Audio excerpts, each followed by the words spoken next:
Hello class 10, कैसे हैं आप सभी। आज इस वीडियो में हम लोग एक्सरसाइज 2.2 को कंप्लीट करेंगे, जिसमें मैंने कुछ क्वेश्चंस को स्किप भी किया है। मैं आप लोगों को पहले बता रहा हूं, वो क्वेश्चंस आपको खुद से ट्राई करने हैं। बाकी इस एक्सरसाइज में जो भी टिपिकल क्वेश्चंस होंगे वो सारे क्वेश्चंस मैं आपको कराने वाला हूं। जिन क्वेश्चंस को मैं स्किप करूंगा वो क्वेश्चंस आप खुद से अपनी कॉपी में जिस पैटर्न के साथ मैंने क्वेश्चंस कराए होंगे, और जिन क्वेश्चंस को मैं स्किप करूंगा वो क्वेश्चंस आपने सेम उसी पैटर्न से सॉल्व करने होंगे। बाकी अगर फिर भी आपको किसी भी क्वेश्चन में कोई प्रॉब्लम आती है तो जो हमारा इंस्टाग्राम का पेज है SBM Academy 1301, आप उसमें मुझे मैसेज कर सकते हैं। जो भी आपका डाउट होगा मैं उसका आंसर आपको जरूर दूंगा। बाकी हम लोग इस क्वेश्चन को सॉल्व करते हैं। आप लोग यहां पे देख पा रहे होंगे कि यहाँ पे 4x² माइनस 4x प्लस 1। सबसे पहला काम आपने क्या करना है वो चीज समझो। देखिए, जब भी आपको कोई क्वाड्रेटिक पॉलिनोमियल है तो इस चैप्टर में हम लोग उसके फैक्टर करने के लिए एक मेथड यूज करते हैं, जैसे बोलते हैं मिडिल स्प्लिटिंग टर्म। ये आप लोग क्लास 9 में पढ़ के आ रहे हैं। बाकी मैंने जो इंट्रोडक्शन वीडियो है उनमें भी इसको अच्छे से समझाया हुआ है। अगर आपको यहाँ पे ना समझ में आए तो आप एक बार उन वीडियो को जाके जरूर देख लें। वहां मैं उम्मीद करता हूं आपका फिर कोई भी डाउट नहीं बचेगा। अगर आप इस क्वेश्चन को देखें तो सबसे पहले आपने क्या करना है, मिडिल स्प्लिट की बात कर रहा है तो मिडिल टर्म आपके पास ये हो गया, हमें इसके करने हैं फैक्टर। लेकिन फैक्टर भैया कैसे करेंगे, तो ध्यान रखो मैंने पहले वीडियो में बताया है क्या कि जो आपका कांस्टेंट टर्म है और जो यहाँ पे जो टर्म होता है x² हो p² हो, जैसे यहाँ पे s², तो इसका जो कोफिशिएंट है उसका मल्टीप्लाई करते हैं कांस्टेंट टर्म के साथ। तो मैंने अगर यहाँ मल्टीप्लाई किया 4 into 1, मुझे क्या मिला 4। तो मुझे 4 के फैक्टर करने हैं और 4 के फैक्टर इस तरीके से करने हैं कि इनका इसके फैक्टर अगर मैं करूं तो कितना आएगा 2 और 2 इसके फैक्टर आ गए। तो इनको प्लस या माइनस करूं तो मेरे को ये मिल जाना चाहिए, और इनका मल्टीप्लाई करूं तो मुझे 4 मिल जाना चाहिए। ठीक है, अगर आप यहां पे देख पा रहे हो तो मैंने लगा 4x²। अब देखो मुझे चाहिए ना माइनस का 4s, तो माइनस के 4s के लिए मैं क्या कर सकता हूं, देखिए मेरे पास 2 और 2 है तो दोनों को मैं माइनस करके लिख दूं क्या। मैं दोनों को माइनस करा, माइनस माइनस प्लस हो जाएगा और साइन किसका आएगा माइनस का। साथ में लिखा हुआ है प्लस का 1। यहां से आप लोग कुछ कॉमन देख पा रहे हैं। यहां से अगर आप देख पा रहे हैं तो 2s कॉमन आ रहा है। अगर 2s आप कॉमन ले लें तो यहां पे क्या बचेगा, फिर आपके पास 2s बचेगा और यहां पे क्या बचेगा 1 बचेगा। यहां पे आप क्या कॉमन ले सकते हैं, अगर मैं आपसे कहूं यहां पे आप -1 कॉमन ले लीजिए। अगर आप -1 कॉमन लेते हैं तो यहां बचेगा, देखिए ये माइनस का है ये माइनस का, माइनस माइनस प्लस हो जाएंगे तो क्या बचेगा 2s। ये प्लस का है ये माइनस का है तो माइनस। ध्यान ये रखना है, मैंने पहले ही बताया है कि जो आपका ये ब्रैकेट वाली वैल्यूज है ना, इनमें डिफरेंस नहीं होना चाहिए, इसमें साइन का भी डिफरेंस नहीं होना चाहिए। क्या दोनों ब्रैकेट सही बन गए, बिल्कुल दोनों सेम बने। इसका मतलब यहां तक जो मैंने स्टेप किए हैं सारे स्टेप सही हैं। इसके बाद 2s को आप कॉमन निकाल सकते हैं 2s - 1 को, और 2s - 1 एक ब्रैकेट में। अब अगर देखिए मुझे इनकी वैल्यूज निकालनी है, इस s की निकालनी है, तो उसके लिए जो हमारे पास पॉलिनोमियल था, इस पॉलिनोमियल को मैंने माना लेट्स से px। तो इस px की वैल्यू किसके बराबर होनी चाहिए, 0 के बराबर होनी चाहिए। मैंने इसको लिखा तो 2x - 1 = 0, 2x - 1 = 0। यहां से s की वैल्यू मेरे पास कितनी आ गई 1/2 आ गई, और यहां से भी s की वैल्यू कितनी आ गई 1/2 आ गई। तो यहां से अगर हम लोग देखें तो इसका मतलब क्या हुआ कि हम लोगों ने इसको बोल दिया अल्फा और हम लोगों ने इसको बोल दिया क्या बीटा। तो हमारे पास अल्फा और बीटा की वैल्यू आ गई। एक बात मैं आपको बता दूं कि हम क्वाड्रेटिक पॉलिनोमियल की बात कर रहे हैं तो quadratic polynomial maximum number of जो निकल सकते हैं वो 2 निकल सकते हैं, और आप देख भी रहे होंगे यहां पे 2 निकले। अब आप देख रहे हैं ये इक्वल रूट्स हैं। ठीक है, इक्वल रूट्स के लिए अगर मैं जो आपसे क्वेश्चन कर रहा हूं इसका आंसर आपको पता है तो कमेंट सेक्शन में जरूर लिखिएगा। अगर इक्वल रूट्स होते हैं क्वाड्रेटिक पॉलिनोमियल के तो उसका ग्राफ कैसा बनता है, या उसका ग्राफ एक्स एक्सिस की जगह कट करता है या टच करता है, इसका आंसर आप कमेंट सेक्शन में जरूर लिखेंगे। बाकी क्वेश्चन को आगे सॉल्व करते हैं। हम लोग पास अल्फा और बीटा की वैल्यू आ गई। अब आपके पास जो क्वेश्चन में दिया हुआ पॉलिनोमियल था, इस पॉलिनोमियल का यूज करके आप ऐसे a b c को निकालेंगे। मैं ये कह रहा हूं आपसे कि यहां पे 4x² - 4s + 1 ये आपको दे रखा है। अगर मैं यहां से a + b की वैल्यू निकालूं, a की वैल्यू क्या होती है, जो यहां पे x² हो p² हो q² हो कोई सा स्क्वायर हो, जैसे यहां पे s², तो s का कोएफिशिएंट क्या है 4। b की बात करते हैं, कंपेयर किससे कर रहा हूं मैं इसको, ax² + bx + c, इससे कंपेयर करना है मेरा। में यहां पे देखिए x का कोएफिशिएंट b, यहां पे इस s का कोएफिशिएंट -4। c की बात करते हैं तो 1। ये आपके पास a b c की वैल्यू आ गई। अब हम लोग जो हम लोगों ने अल्फा प्लस बीटा की वैल्यू निकाली है, इनको पहले हम लोग प्लस करते हैं, तो सम ऑफ जीरो तो कितना आ रहा है हमारे पास 1/2 प्लस 1/2 कितना 1 हो गया क्या। अगर हम लोगों को पॉलीनोमियल से अल्फा प्लस बीटा की वैल्यू निकालनी है और यही हमारा वेरीफाई होगा, अगर मैं पॉलीनोमियल से जो भी अल्फा प्लस बीटा की वैल्यू निकालता हूं अगर ये दोनों आपस में बराबर आती हैं तो मैं बोल पाऊंगा कि हमारा जो सम वाला केस है ये क्या हो गया, वेरीफाई हो गया। तो अल्फा प्लस बीटा की वैल्यू हम लोगों ने क्या मानी थी, अब ध्यान सुनना, इसका जो फॉर्मूला होता है वो होता है -b/a। अगर मैं देखूं तो b की वैल्यू कितनी है यहाँ पे -4, और ध्यान रखना देखो फॉर्मूले में भी -4 तो ये पूरा हो गया और फॉर्मूले में साइन लगा हुआ माइनस का, अपॉन में a की वैल्यू कितनी है 4, माइनस माइनस प्लस, इससे कट गया क्या वैल्यू आई 1। देखो ये वैल्यू भी और ये वैल्यू दोनों सेम है क्या, इसका मतलब जो सम वाला केस था वो हमने वेरीफाई कर दिया। अब बात करते हैं प्रोडक्ट वाले की, तो प्रोडक्ट वाले के लिए हम लोग क्या करेंगे, प्रोडक्ट ऑफ जीरोस, सबसे पहले जो आपने अपनी मिडिल स्प्लिट टर्म को सॉल्व करके निकाला था उससे हम लोग देखें तो अल्फा इंटू 1/2 इंटू 1/2 तो ये कितना मिल गया मुझे 1/4। और अब हम लोग निकालते हैं अल्फा इंटू बीटा पॉलीनोमियल की मदद से, जिसकी वैल्यू होती है c/a। c की वैल्यू कितनी है आपके पास 1, a की वैल्यू कितनी थी आपके पास 4। देखिए क्या यहां पे 1/4 आ रहा है और यहां पे 1/4 आ रहा है, इसका मतलब क्या होगा कि जो हमारा प्रोडक्ट वाला केस था ये भी वेरीफाई हो गया। आप लास्ट में एक लाइन लिख देंगे लेकिन पे हेंस वेरीफाइड। तो इस तरीके से ऐसे क्वेश्चंस को हम लोग सॉल्व करते हैं। तो इस एक्सरसाइज से पहले क्वेश्चन के जो सेकंड पार्ट था वो मैंने आपको कराया। अब इसका एक और पार्ट है जो आप लोगों को परेशान कर सकता है, वो मैं आपके लिए रखता हूं। क्वेश्चन है तीसरा पार्ट इसका,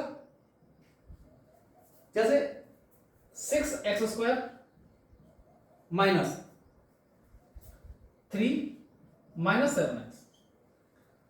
अब यहां पे आप देख रहे होंगे ना कि जो टर्म्स हैं, ये जो टर्म्स होता है ये हमारा बीच में होता है जनरली, और ये जो टर्म्स होता है ये हमारा लास्ट टर्म होता है, कांस्टेंट टर्म, अक्सर टर्म बीच में होता है।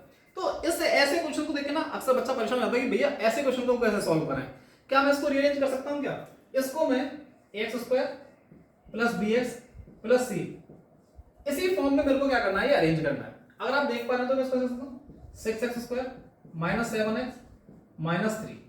आपके पास क्या ये इस फॉर्म में बन गई। अब फिर से आपके पास वही काम, इसको कंपेयर कर लें हम लोग, compare with ax² plus bx plus c। a की वैल्यू मेरे पास 6 आ गई, b की वैल्यू मेरे पास -7 आ गई और c की वैल्यू मेरे पास -3 आ गई। फिर से वही काम, इसमें हम लोग क्या लगाएंगे, क्वाड्रेटिक पॉलीनोमियल को सॉल्व करने के लिए मिडिल स्प्लिट टर्म लगाएंगे। तो देखते हैं कैसे को सॉल्व कर सकते हैं हम लोग। हमारे पास पॉलीनोमियल है px बराबर 6x² माइनस 7x माइनस 3।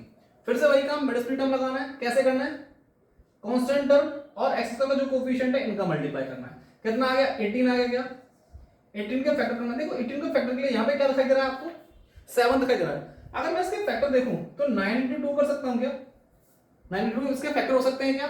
साथ ही साथ अगर मैं एक चीज देखूं 7 कैसे बन सकता है, अगर मैंने 9 में से 2 को माइनस कर दिया तो 7 मिल जाएगा और इनका मल्टीप्लाई कर दूं तो मुझे 18 मिल जाएगा। यहां तक बात सही है क्या। तो इसको मैं लिख सकता हूं 6x² minus 9x plus 2x minus 3। एक तरीका आपके पास ये है। ध्यान ये रखना है कि देखिए यहाँ पे जो भी साइन है उसी साइन को आप कंटिन्यू करेंगे अपने जो भी आपने फैक्टर किए हैं। बाकी अगर आपने यहाँ पे साइन का ध्यान नहीं रखा ना तो क्वेश्चन गलत होने के चांसेस बहुत बढ़ जाएंगे। अब देखिए यहाँ पे क्या कॉमन आ रहा है, यहाँ पे मेरे को 3x कॉमन दिखाई दे रहा है। देखिए जब आप क्वेश्चन को प्रैक्टिस करेंगे ना तो आपको भी ऐसे ही कॉमन दिखाई देना शुरू हो जाएगा। ठीक है, अगर मैं यहाँ पे देखूं तो मेरे को दिखाई दे रहा है 3x कॉमन, 3x कॉमन लिया तो यहाँ क्या बच गया 2x बच गया और यहाँ क्या बच गया 3 बच गया। सही है क्या यहाँ तक। साथ ही साथ अब देखिए फिर से एक और चीज मैंने आपको बताया था, ये और ये पूरा टर्म सेम दिखाई दे रहा है। इसका मतलब ऐसे क्या कॉमन आएगा 1 कॉमन आएगा। क्या कॉमन 1 कॉमन 2x माइनस 3। और जनरली ऐसी जगह ही बच्चों से गलती होती है कि जहां पे कुछ कॉमन दिखाई नहीं दे रहा है तो भैया इसमें कॉमन क्या है। तो कोशिश ये करना, पहली बात तो आप क्वेश्चन को देखना अच्छे से। बाकी अगर कुछ समझ में ना आए तो आप एक बार देखना कि यहाँ ये वाला टर्म और ये वाला टर्म अगर सेम बन रहा है तो हम इसमें 1 को कॉमन ले सकते हैं। ध्यान रखना साइन की क्या है, साइन की विशेष इसमें बेटा महत्वता है कि यहाँ पे अक्सर हम लोग साइन को ही गड़बड़ करते हैं जिसकी वजह से पूरा क्वेश्चन गलत हो जाता है। बाकी यहाँ से 2x माइनस 3 को कॉमन लिया 3x प्लस 1। अभी आपको बताया था अगर इनको हमें 0 निकालना है तो px की वैल्यू 0 बराबर होनी चाहिए। यहाँ से x की वैल्यू निकाली 2x माइनस 3 बराबर 0 3x प्लस 1 बराबर 0। x की वैल्यू यहां से होगी 3/2, x की वैल्यू यहां से आ गई माइनस का 1/3। इसका मतलब फिर से ये आपके पास किसकी वैल्यू आ गई, ये आपके पास हो गई अल्फा की वैल्यू और ये आपके पास हो गई बीटा की वैल्यू। फिर से आपको वही काम हमें वेरीफाई करना है रिलेशंस को, कोफिशिएंट वाला और जीरोस वाला। तो अब इसमें देखते हैं कि जीरो हमारे पास आ गया, तो जीरो सम निकालने पहले, तो सम ऑफ जीरोस इनको कर लेते हैं 3/2, ठीक है, प्लस ये माइनस का है 1/3। तो एलसीएम लेके इसको सॉल्व कर सकते हैं। एलसीएम आ गया 6, 2 से 6 में डिवाइड लगाया 3, 3 को ऊपर मल्टीप्लाई किया 9, प्लस माइनस माइनस, 3 से 6 में डिवाइड लगाया 2, 2 को ऊपर मल्टीप्लाई किया तो 2। अब देखिए 9 में से 2 गया, कितना बचा 7/6। ये तो हम लोगों ने जो जीरोस निकले थे उनके साथ सॉल्व करके निकाला। अगर हम लोग कोफिशिएंट की मदद से निकालें तो कैसे निकालेंगे, अल्फा प्लस बीटा बराबर फॉर्मूला याद रखेंगे क्या, माइनस बी अपॉन ए। बी की वैल्यू कितनी है आपके पास, बी की वैल्यू -7। देखिए माइनस तो टर्म का ही है और एक माइनस फॉर्मूले वाला। ए की वैल्यू कितनी है आपके पास 6, माइनस माइनस प्लस, क्या आंसर आया 7/6। क्या दोनों की वैल्यू सेम बनी है क्या, इसका मतलब सम वाला केस वेरीफाई हो गया। दूसरा, अगर हम लोग बात करें प्रोडक्ट वाले की, तो प्रोडक्ट कैसे निकालेंगे, जीरोस की मदद से इनका मल्टीप्लाई करते हैं हम लोग, 3/2 इंटू -1/3। देखिए 3 से 3 खत्म, क्या आंसर आ गया मेरे पास माइनस का 1/2। तो जो मैंने जीरोस निकाले थे उनसे प्रोडक्ट कितना बना -1/2। अगर हम लोग कोफिशिएंट से निकालें तो कोफिशिएंट से निकालेंगे अल्फा इंटू बीटा बराबर कितना हो जाएगा c/a। तो इसको हम लोग कैसे लिख सकते हैं, c की वैल्यू कितनी है आपके पास, c की वैल्यू -3, a की वैल्यू 6। इसको सॉल्व किया, क्या आंसर आया -1/2। तो आप देख पा रहे होंगे यहां पे भी -1/2 आया है और यहां पे भी 1/2 आया है। इसका मतलब ये भी आपने क्या कर दिया वेरीफाई, तो यहां पे लिख देंगे हेंस वेरीफाई। तो आप समझ गए होंगे कि अगर हम लोगों को ऐसा कोई क्वेश्चन दिखाई देता है तो उसमें मेनली 3 स्टेप में अपना क्वेश्चन खत्म करना है। सबसे पहले पॉलिनोमियल से आप लोग ए बी सी को निकाल लेंगे, फिर उसके बाद आप लोग मिडिल स्प्लिट टर्म करके अल्फा प्लस बीटा की वैल्यू निकाल लेंगे और लास्ट में आप लोग अल्फा प्लस बीटा और अल्फा इंटू बीटा को वेरीफाई करके अपने क्वेश्चन को खत्म करेंगे। ये बात समझे। इसके बाद एक मोस्ट इंपोर्टेंट क्वेश्चन जो आपको दिखाई दे रहा होगा, फोर्थ क्वेश्चन। अब फोर्थ क्वेश्चन कैसे करना है, फोर्थ क्वेश्चन देखो 4u² प्लस 8u। एक मैंने आपको एग्जांपल कराया था, शायद एग्जांपल सेकंड था, एग्जांपल सेकंड था या थर्ड था, शायद थर्ड एग्जांपल था, एक बार मैं चेक कर लूं। एग्जांपल थर्ड की हम लोग बात करें, उस एग्जांपल में क्या था, वहां पे x वाला टर्म गायब था और आप देखेंगे यहां पे कांस्टेंट टर्म गायब है। तो ऐसे क्वेश्चन को देख के बच्चा अक्सर परेशान हो जाता है और ऐसे क्वेश्चन का सॉल्यूशन ना बड़ा ही आसान होता है। एक क्वेश्चन आपको मैं करा रहा हूं, फिर एक क्वेश्चन आपके लिए होमवर्क में रहेगा, ठीक है। अगर आप देखें यहां पे मेरे को ना एक टर्म गायब है, तो मिडिल स्प्लिट टर्म तो मेरे को लगता दिखाई नहीं दे रहा। क्या मैं यहां पे एक चीज कर सकता हूं क्या, देखिए अगर मैं यहां पे 4u को कॉमन ले लूं, 4u कॉमन दिखाई दे रहा, अगर मैंने यहां पे 4u को कॉमन लिया तो यहां क्या दिखाई, यहां पे क्या बचा, सिर्फ u बचा और अंदर इसके क्या बचा 2 बचा, ठीक है। इसको मैंने मान लिया लेट्स से px और हमें पता है कि अगर हमें u के निकालना तो px को 0 होना पड़ेगा। तो देखिए इन दोनों का मल्टीप्लाई 0 के बराबर है क्योंकि ये वैल्यू किसकी px की है, तो इसका मतलब ले सकता हूं 4u बराबर 0 और u प्लस 2 बराबर 0। तो यहां से u की वैल्यू आ गई 0 और यहां से u की वैल्यू आ गई -2। तो देखिए आपके पास अल्फा बीटा आ गया, क्या ये आपके लिए हो गया अल्फा और ये आपके लिए हो गया बीटा। अब फिर से वही काम, अल्फा प्लस बीटा करना है, सम ऑफ जीरोस निकालना है, फिर प्रोडक्ट ऑफ जीरोस। मैं अगर आपको निकालता हूं तो हम लोगों ने सम ऑफ जीरोस निकाले। सबसे पहला काम जो हम लोगों ने अपने पॉलिनोमियल से निकाले, पहले इनको प्लस करके देखते हैं। तो 0 प्लस -2, इसकी वैल्यू मुझे मिल गई -2, ठीक है। अब हम लोग कोफिशिएंट की मदद से कैसे निकालते हैं, अल्फा प्लस बीटा की वैल्यू क्या होती है -b/a होती है। तो -b की वैल्यू अगर इसको कंपेयर करना है ax² plus bx plus c, तो a की वैल्यू हो गई 4, b की वैल्यू हो गई 8 और c की वैल्यू हो गई 0, ठीक है क्या यहां तक। तो मैंने b की वैल्यू रखी, b की वैल्यू कितनी है -8, यहां पे 8 है साइन अपने फॉर्मूला, a की वैल्यू कितनी है 4, इसको सॉल्व किया तो क्या आ रहा है -2। देखो दोनों वैल्यू सेम आई है, इसका मतलब सम वाला केस वेरीफाई हुआ। अब बात करते हैं प्रोडक्ट ऑफ जीरोस की। अगर हम लोग प्रोडक्ट ऑफ जीरोस निकालते हैं तो अपने जीरोस का मल्टीप्लाई किया, देखिए एक 0 0 है तो 0 इंटू आप किसी भी नंबर से मल्टीप्लाई करेंगे आंसर आपको क्या मिलेगा 0 ही मिलेगा। बाकी हम लोग अपना कोफिशिएंट से निकालते हैं, अल्फा इंटू बीटा की वैल्यू होती है c/a, c की वैल्यू कितनी है आपके पास 0। अब अपॉन में कुछ भी हो कोई फर्क नहीं पड़ता, इसका आंसर कितना 0। तो यहां से भी लिख सकते हैं हम लोग हैज वेरीफाइड। तो इस टाइप के क्वेश्चंस को हम लोग इस तरीके से कर सकते हैं। बाकी इसमें कुछ क्वेश्चंस और हैं जिसको हम लोग देख सकते हैं, बाकी मैं इसको पहले रफ कर लेता हूं। आप लोग जो क्वेश्चंस ना समझ में आए, मैं फिर कह रहा हूं, आप हमको मैसेज कर सकते हैं इंस्टाग्राम वाले अकाउंट पे। जो भी आपके डाउट होंगे मैं आपके सारे डाउट्स को सॉल्व करने की पूरी कोशिश करूंगा, बशर्ते आप एटलीस्ट अगर आपको कोई चीज समझ में नहीं आ रही है, जब तक आप मुझे बताएंगे नहीं तो मुझे पता कैसे चलेगा, ठीक है। आगे एक क्वेश्चन और है, यहां पे लिखा हुआ है 5वां क्वेश्चन, टी स्क्वायर माइनस 50। अब देखिए इस क्वेश्चन में क्या था, यहां पे कांस्टेंट टर्म गायब था। अगर मैं इस क्वेश्चन को देखूं तो इस क्वेश्चन में एक्स वाला टर्म गायब। तो कैसे इसका सॉल्यूशन कर सकते हैं, ध्यान सुनना। ऐसा एक एग्जांपल कराया मैंने आपको, एक बार मैं इसके आपको फैक्टर निकाल के दिखा रहा हूं, बाकी अल्फा प्लस बीटा वाला काम, अल्फा इंटू बीटा वाला काम आप खुद से करेंगे, क्योंकि ऐसा एग्जांपल एक मैं करा चुका हूं। अब देखिए इसको मैंने लेट्स से px मान लिया। अब यहां पे मेरे पास x वाला टर्म नहीं है, तो इस क्वेश्चन का सॉल्यूशन करते कैसे हैं, ध्यान से सुनना। यहां पर मैं एक आइडेंटिटी यूज करते हैं जिसे बोलते हैं a square minus b square. कैसे बोल दिए, a प्लस b और a माइनस b। तो क्या इसी को मैं इस फॉर्म में लिख सकता हूं क्या, t स्क्वायर माइनस रूट 15 का स्क्वायर। अगर मैंने रूट 15 का स्क्वायर किया तो देखिए 15 रहेगा, जो क्वेश्चन है उस पर कोई फर्क नहीं पड़ा। इसको मैं मान सकता हूं a, या पूरे को a स्क्वायर, और इसको मान सकता हूं पूरे को b स्क्वायर। तो क्या फिर इसको a square minus b square की मदद से मैं ये लिख सकता हूं t माइनस रूट 15, और इसको लिख सकता हूं t प्लस रूट 15। ये चीज हम लोग जानते हैं कि अगर हमें 0 निकालना है तो px को किसके बराबर होना पड़ेगा, 0 के बराबर। तो t माइनस रूट 15 की वैल्यू 0 और t प्लस रूट 15 की वैल्यू 0। यहां से t की वैल्यू आई रूट 15 और यहां से t की वैल्यू आई माइनस का रूट 15, ठीक है। बाकी alpha plus beta, alpha into beta निकालने का हम सेम इसी पैटर्न से आप खुद से करेंगे, ठीक है। अगर मैं यहां से a b c को निकालता हूं आपके लिए कंपेयर करके, तो देखिए a की वैल्यू 1, b है नहीं तो 0, और c की वैल्यू माइनस की रूट 15, तो यह है माइनस का 15। इसमें अल्फा बीटा वाला काम आप खुद से करेंगे, ठीक है। अब हम लोग चलते हैं क्वेश्चन नंबर 2 पे। इसका देखिए 5th वाला पार्ट मैंने आपको अल्फा बीटा निकाल के दे दिए हैं, वेरीफाई वाला काम आप खुद से कर सकते हैं। दूसरा इसका जो 6th वाला पार्ट है वो भी आप खुद से कर सकते हैं। देखिए इसमें बता दूं 3x स्क्वायर माइनस, एक बार मैं आपको लिख के बता देता हूं, इसमें लिखा हुआ है ना 6th वाला जो पार्ट है 3x square minus x minus 4, ये हमारे सामने क्वेश्चन है। अब देखिए हमें इसके फैक्टर कैसे करने हैं, 4 का और 3 का मल्टीप्लाई कितना होगा, 12 होगा। तो 12 के फैक्टर आप कैसे कर सकते हैं, 4 इंटू 3 कर सकते हैं।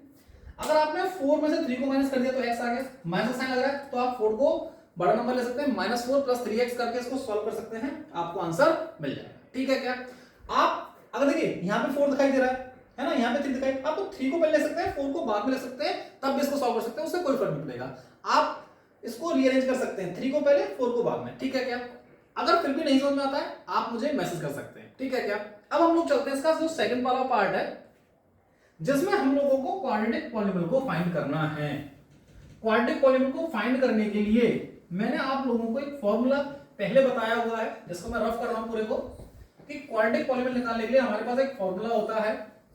जिन बच्चों को इसका फॉर्मूला याद है वो अभी कमेंट सेक्शन में लिखें, बाकी जिन बच्चों को इसका फॉर्मूला याद नहीं है एक बार मेरे साथ इसको रिपीट करेंगे कि ब्रैकेट के अंदर x square minus alpha plus beta, या इसको हम सम ऑफ जीरोस बोल सकते हैं, bracket close, small bracket close, अभी बड़ा वाला ब्रैकेट चल रहा है, small bracket close, x plus alpha into beta, then बड़ा ब्रैकेट क्लोज। अगर नहीं समझ में आया हो तो इसको मैं ऐसे बोल रहा हूं आप लोगों के लिए, हम लोगों को जो इसमें यूज करना फॉर्मूला के under bracket x square minus alpha plus beta x plus alpha into beta, ये हम लोगों को यहाँ पे फॉर्मूला यूज करना है। अगर इसका पहला क्वेश्चन हम लोग देखें, क्या फॉर्मेशन करनी है, हमें क्वाड्रेटिक पॉलीनॉमियल की फॉर्मेशन करनी है। क्वेश्चन नंबर 2 की बात कर रहा हूं, इसका हम लोग पहला पार्ट करते हैं। पहले पार्ट में बोला है 1/4 -1, और इसमें दे रखा है कि जो ये वैल्यूज हैं ये सम और प्रोडक्ट की वैल्यूज हैं, इसका मतलब ये आपको एस की वैल्यू रखी है और ये आपको पी की वैल्यू रखी है, ठीक है। क्या देखिए क्या इसको मैं एस बोल सकता हूं और क्या इसको मैं p बोल सकता हूं, ठीक है क्या यहां तक। तो बस यही वैल्यू निकाल के मुझे यहां पे पुट कर देनी है और हमारा क्वाड्रेटिक पॉलिनोमियल बन के तैयार हो जाएगा।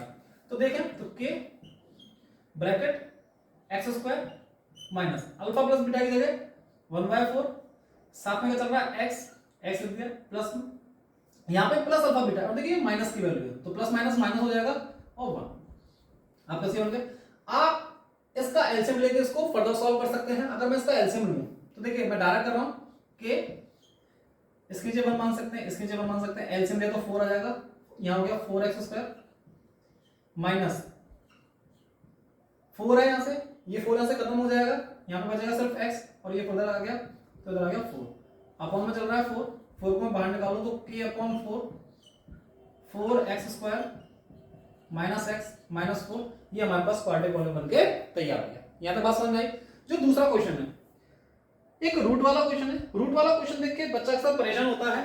तो दूसरा पार्ट के हम लोग बात करते हैं, s की वैल्यू मुझे दे रखी है √2 और प्रोडक्ट की वैल्यू मुझे दे रखी है 1/3।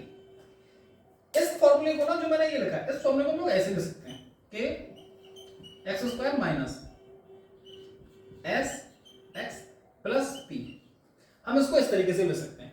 तो इसको सॉल्यूशन करने के लिए आप देखिए आप डायरेक्ट लिख सकते हैं कि x² सम की वैल्यू कितनी है आपके पास √2 x ये रहा, p की वैल्यू कितनी है आपके पास प्लस 1/3। फिर से वही काम आप इसका एलसीएम लेके इसको फर्दर सॉल्व कर सकते हैं। बाकी क्वाड्रेटिक पॉलिनोमियल बनके आपके लिए तैयार हो गया।